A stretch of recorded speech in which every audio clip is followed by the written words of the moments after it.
Welcome to another lecture of pharmaceutical jurisprudence. In our last lecture, we discussed about Drugs Consultative Committee and the Central Drug Laboratory, and today we will be studying about government analyst, right?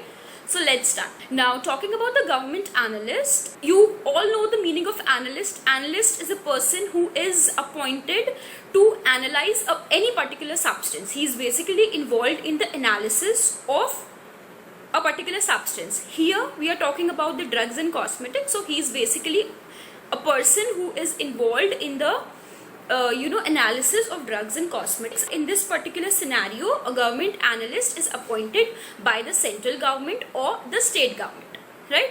So a government analyst is mainly appointed by the central government or the state government, and the main purpose of a government analyst is to test or analyze a particular drug product or cosmetics, right? And these particular government analysts, they are employed in different central drug laboratories, as we studied in our last lecture. Talking about the qualification of a government analyst, any person who is a graduate in medicine, a graduate in science, a graduate in pharmacy, a graduate in pharmaceutical chemistry with a minimum experience of 5 years after graduation in testing or analysis of drug products can be a government analyst, right? Then if a person is a postgraduate in medicine, science, pharmaceutical sciences, pharmaceutical chemistry, pharmacy, or he has attained a diploma from Institute of Chemists with analysis of drugs and pharmaceutical as a special subject, and who is having at least an experience of 3 years in the testing and analysis of drugs, can be a government analyst. Now, especially for biological products, a person who is a graduate in veterinary sciences, a graduate in pharmacy, medicine, or science with not less than 15 years of experience in standardization of biological products, he can be a government analyst for veterinary biological products. Or if a person has done post graduation in veterinary sciences, medicine, general science, pharmacy, or pharmaceutical chemistry with not less than 3 years of experience in standardization of biological products, can also be a government analyst. And no person who has any financial interest in the import, manufacture, or sale of drugs directly or indirectly, or a person who is engaged in the trade connected to the manufacture of a particular drug product or a cosmetic, cannot be a government analyst. Now, talking about the duties of a government analyst, so a government analyst has the function to analyze the samples which are sent to it by the inspector or the custom collector or any other person, and his responsibility is to give a detailed report of analysis, right?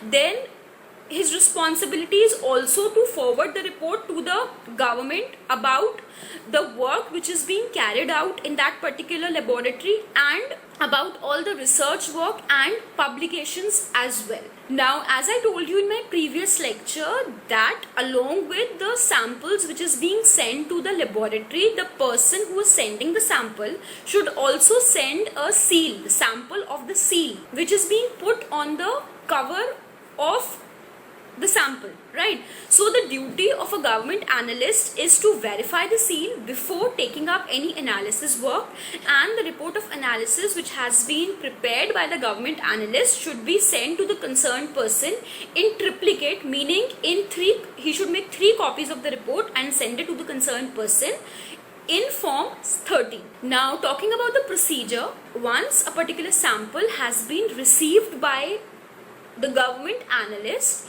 he should compare the seals firstly from the seal which is put on the cover and the sample seal, and he should note the condition of the seal. He should make sure that the seal are in proper condition, there is no discrepancy in the seal, and on completion of the test, the report of analysis, it should be sent to the concerned person in triplicate. And the report which is sent by the government analyst is considered as the final report in the court of law. Now, coming to the licensing authority, as we have studied in the previous lecture, licensing authority gives the license for the sale, manufacture, import of drug products and cosmetics, right? So in India, the Drugs Controller of India is notified the responsibility as the central licensing authority, right? So the central licensing approving authority for India is the Drug Controller of India. The Drug Controller of India has the responsibility to issue license related to the import, the sale and the manufacture of drug products and cosmetics.